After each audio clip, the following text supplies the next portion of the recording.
Hello, I'm Seema and welcome to part 37 of the chapter Hydrocarbons. We were discussing the chemical properties of alkynes, and as I told you in this video I will be discussing the last chemical property, that is polymerization. Before I explain the property of the types of polymerization that take place in alkynes, let us first just remember what polymerization is. When you have a small molecule and the small unit, it kind of joins similar small units to form a long unit. Imagine that this is a chain of beads. If I had just one bead, imagine that one bead to be a molecule, and every bead is a molecule. When the beads join together through a chain, they kind of join each other on both sides. It results in the formation of a chain. So that is every single unit, single molecule is known as a monomer. If two molecules join together, we call it a dimer. If three molecules join together, we call it a trimer, tetramer, and a polymer. When the chain becomes longer, or when the molecules, more and more molecules join together to form long chains, the process is known as polymerization. And similar polymerization is seen in the case of alkynes. The reason polymerization takes place is that there is a possibility in alkynes and alkenes, because they have pi bonds, the electrons of the second bond and the third bond, that is the pi electrons, are weaker. So both the carbons can get back their electrons, and the neighboring carbon atoms of neighboring molecules can share that pair of electrons to form a single bond. And as you know, a single bond is more stable than a double or a triple bond, or a sigma bond is more stable than a pi bond. Therefore, polymerization occurs because it would be a more stable structure. Now, imagine polymerization in the case of, let us just take the example of ethyne. Or before I explain the example of ethyne, let me talk of the two kinds of polymerization. Polymerization in the case of alkynes can be of two kinds. It can be linear polymerization, or it can be cyclic polymerization. As the name suggests, linear would be that a chain is a long chain, a single chain is formed, right? It is just one single chain, and that is a linear polymerization. And cyclic would be when a cycle, a complete circle is formed. So there is a cycle and a complete circle is formed of the chain, then it is cyclic polymerization. So linear polymerization can be of two types, linear polymerization and cyclic polymerization. Now imagine two ethyne molecules adjacent to each other. I'll just draw them here and then I'll wipe it off. You have CH triple bond CH, and then you have CH triple bond CH. Okay. Now these two neighboring ethyne molecules, they are close to each other, and the pi electrons, as I told you, the pi bonds are weaker. And since the pi bonds are weaker, where is my duster? Okay, here it is. So the pi bonds are weaker, so one of the pi bonds breaks. What is a pi bond? A bond is nothing but a shared pair of electrons. Breaking of a bond means that both the atoms which were joined together by that bond, they get back their electrons. So both the carbons, they get their electrons back. This carbon gets its electron, this carbon gets its electron. Now the two adjacent molecules, both the carbons have got dangling electrons, and these two electrons can join together to form a sigma bond. This results in the formation of a dimer.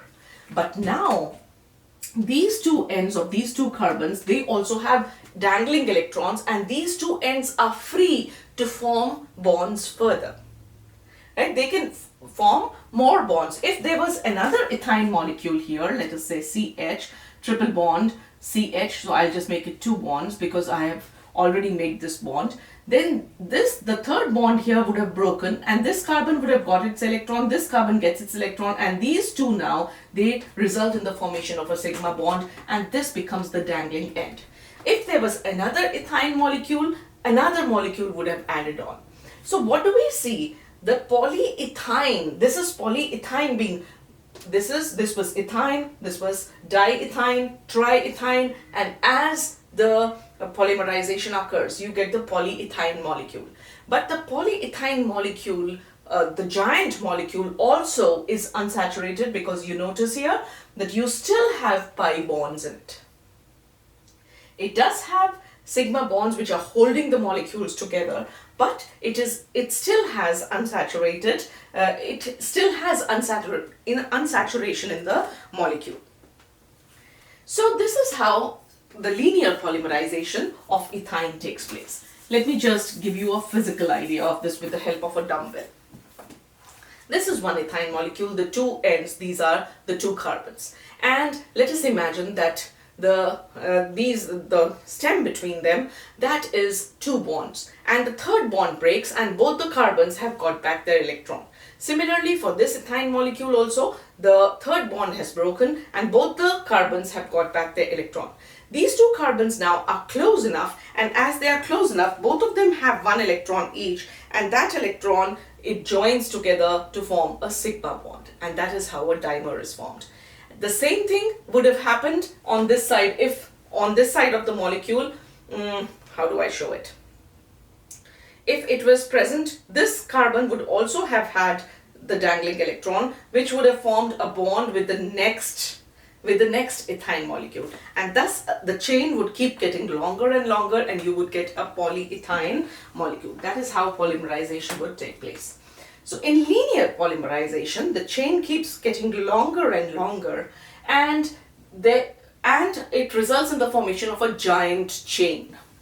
But the ends are still dangling. So how do you write the formula of a linear polymer? This is one ethine molecule, second ethine molecule. If I put a bracket and I show both the dangling ends, do you see from this carbon, we show a bond coming from this carbon and a bond coming from this carbon from inside the bracket, which means the electron is dangling from the carbons which are inside the bracket. And we put a bracket and we write N, where N stands for infinity, any number of molecules. And that results in a giant linear polymer which is known as polyethylene. Let me just read this now. Linear polymerization. Ethine, under suitable conditions, produces polyacetylene. The common name for ethine is acetylene. So it produces polyacetylene or polyethylene, which is a high molecular weight polyene. Did you notice the polymer is still unsaturated? It has the enes, that is, it becomes an alkene. So it has polyenes. So it is a polyene, which means the unsaturation is also there. At many places the unsaturation is there. So it is a polyene which contains repeating units, and the unit is this, and it keeps repeating n number of times. And this is how you would represent the formula of the polymer, the linear polymer. Under special conditions, this kind of a polymer, it can conduct electricity. Now this is really very, very useful. Under certain conditions, you can make this plastic, polymers are plastics.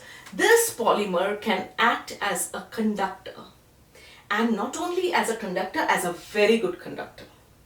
It is believed that some of these can even act as superconductors at very, very low, extremely low temperatures, like ceramics also. But under special conditions, this can conduct electricity, and since it can conduct electricity and it is a man-made material, very easily can be produced, you can get thin films of polypropylene, and they can be used as the electrodes in batteries. These electrodes would be so much cheaper because they are man-made, they are synthetic. Plastic is, like polythene is not very costly. It is cheaper, it is lighter, it will be lightweight. We usually use graphite rods, or we use metallic rods for as the electrodes of batteries. So the plastic is going to be lighter, it is going to be cheaper, it is more economical, and therefore industrially they would be preferred. So polyethylene is a linear polymer which can conduct electricity under certain conditions and therefore can be used as electrodes of batteries. The second kind of polymerization is cyclic polymerization. The polymerization takes place in such a way that the first molecule This is one ethyne molecule, two molecule, and the third molecule. That the first molecule and the last molecule, they join together. They join each other. So it results in the formation of a ring. So, or a cycle. So such polymerization is known as cyclic polymerization. Now you have three ethyne molecules. When three ethyne molecules undergo polymerization, but what are the conditions? It should be when you pass it over a red hot iron tube and the temperature is 873 Kelvin. At that temperature, three molecules of ethyne polymerize or trimerize and undergo cyclic polymerization to result in the formation of an aromatic hydrocarbon called benzene. Take a look here. One bond breaks here. One bond breaks here. Both the carbons get back their electron. One bond breaks here and one bond breaks here. So all three molecules, they break one pi bond and the carbons, they get back their electrons. This gets back, and this carbon. These dangling electrons, they join and result in the formation of benzene. So when these bonds, the alternating double bonds with single bonds, where you have 6 carbon atoms and 6 CH groups, you get benzene. Now benzene is usually, since it is the first aromatic hydrocarbon, it is the basic aromatic hydrocarbon, it acts as the starting molecule for the preparation of a lot of benzene derivatives, dyes, drugs, and many more chemicals. So this was cyclic polymerization, where the cycle is completed to form, the polymerization takes place in such a way that the first molecule and the last molecule join together to close the structure. In the case of linear polymerization, it is endless. The process can go on and the chain can get longer and longer and longer. But in the case of cyclic polymerization, once the beginning and the end are joined together, the cycle is complete. Now, for more cyclic polymerization to occur, another molecule of benzene would be formed. One benzene is formed and the process stops there. So, this was polymerization in the case of alkynes. Now you have studied all the properties, or we have studied alkanes, we've studied alkenes, and we have studied alkynes. One point here. If you notice here that an aromatic hydrocarbon was formed from aliphatic hydrocarbons. That is, from open chain hydrocarbons, you got an aromatic hydrocarbon. This method, or this particular reaction of cyclic polymerization, is the best method to prepare aromatic hydrocarbons from aliphatic hydrocarbons. So this is the best method and the easiest method to enter into aromatization from open chain compounds. Now that you know the properties or methods of preparation of alkanes, alkenes, and alkynes, at this point a problem has been given in your textbook, which is question 13.14, a solved example. And it has purposefully been given here because now that you know all the properties, these are the properties, this is how you will prepare alkanes, these are the chemical properties of alkanes, how would you prepare alkenes, these are the chemical properties of alkenes, alkynes, their preparation and their properties. How do you apply them? Why are they useful? Why are we learning all of these chemical equations? What is the purpose of it?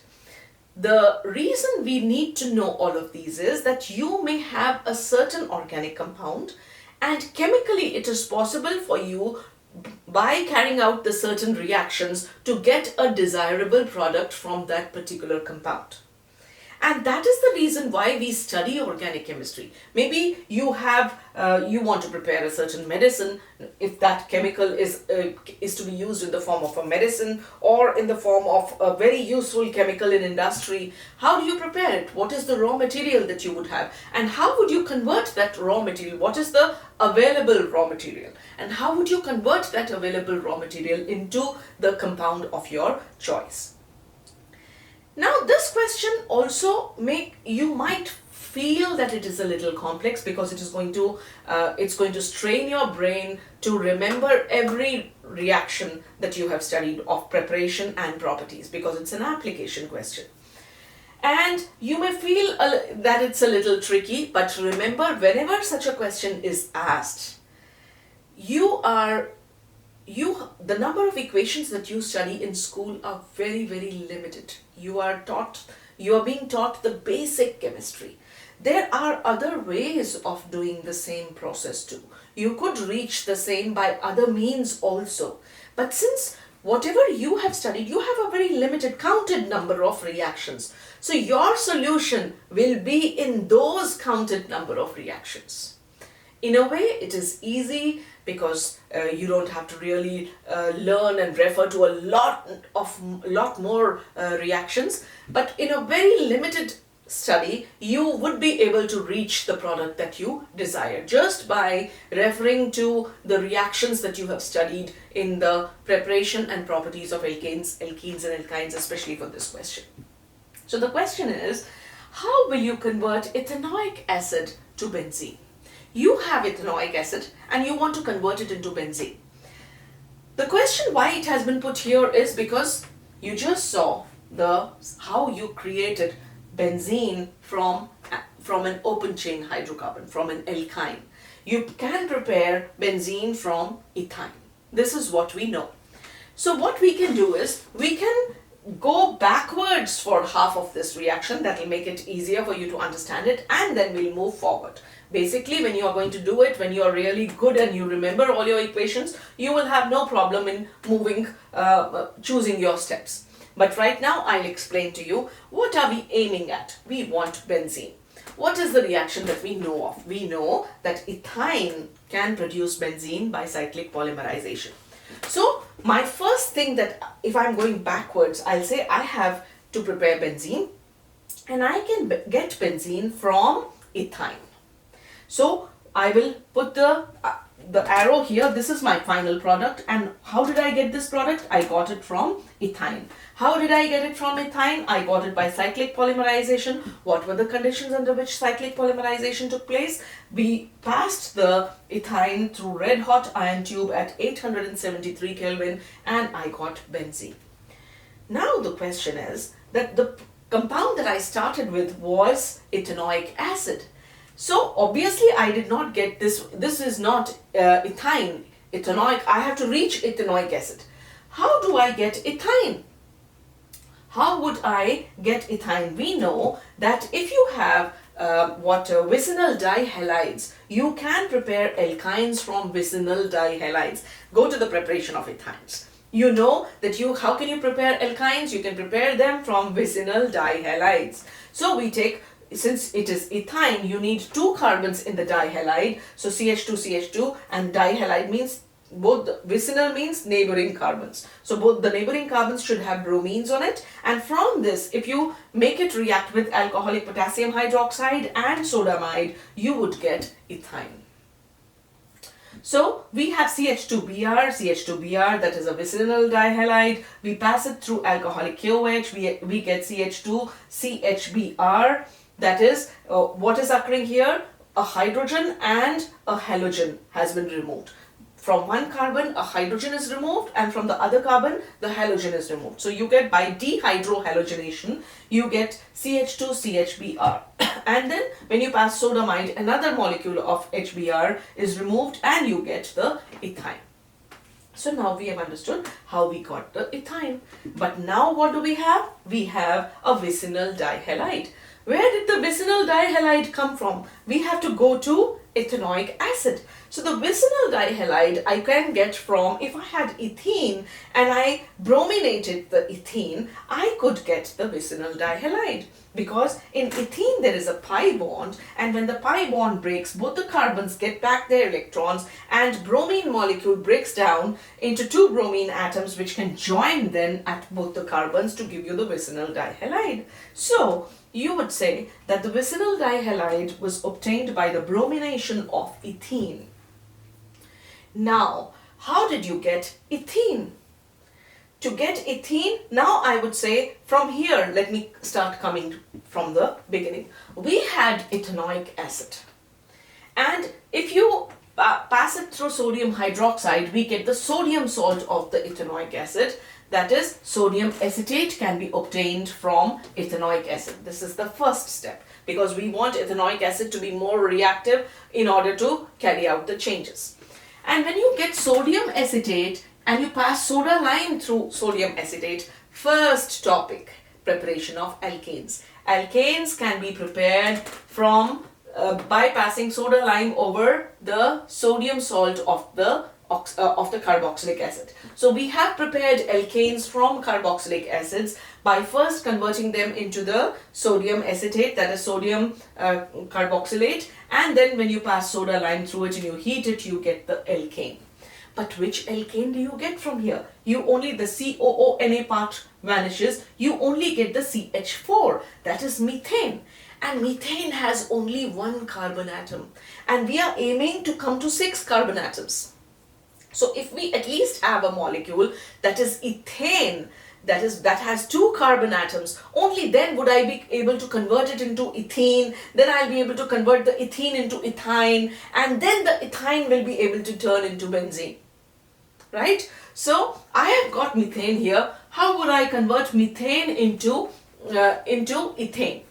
In order to do that, in order to increase the number of carbon atoms, I can carry out the Wirtz reaction. In Wirtz reaction, what will you do? You'll first chlorinate the methane. When you chlorinate the methane, you get methyl chloride. It is a substitution reaction. A hydrogen is substituted by chlorine. And when you have this methyl chloride, you make it react with sodium.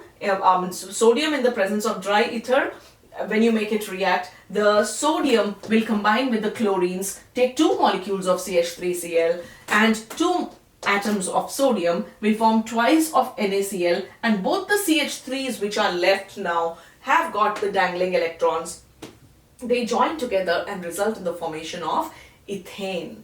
Once ethane is formed, you have got the 2 carbons. That was our aim, that our compound should have 2 carbons. It should, because we wanted to form ethyne. So now we have come to ethane. How will you convert ethane into ethene? In order to convert ethane into ethene, we will first chlorinate it. And after chlorinating it, we will pass it through alcoholic potassium hydroxide. When you pass it through alcoholic potassium hydroxide, what happens? Dehydrohalogenation occurs. When dehydrohalogenation, one of the carbons loses a hydrogen and the other carbon loses the halogen. So HCl will be lost and you will get an unsaturated hydrocarbon, that is ethene will be formed. Once you get the ethene, now you see, you could either have started from here knowing what ultimately you want. So in order to get the benzene, I know, in order to get the benzene, I should have ethyne. In order to have ethyne, I should have ethene. In order to have ethene, I should start with a vicinal dihalide. And therefore, these are the circled parts, are the various steps where I had to focus on. What was it that would give me this final product? So you will, it's like, it's as if you're in a building with lots of rooms. And there are only certain, the games that you play on the video games that you kids play, there are only certain rooms that you have enough points to open only certain rooms, and you can't open all the rooms. But you have to get out of the building. So you have to knock on the doors, and only those doors where you have enough coins, you will enter. The coins are your knowledge of that equation that you have been taught. So you will be knocking all those equations, can I use this reaction, can I use this reaction, and in a sequence, you will be going from one room to the other until finally you can come out of the building. So if you take these problems as really difficult problems,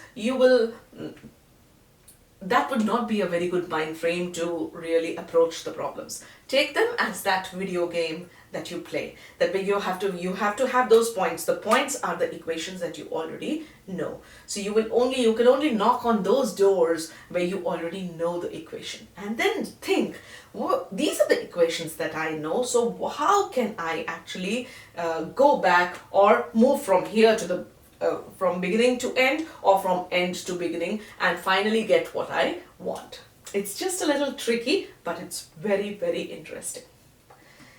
So with this, I think we come to the end of chemical properties of alkynes.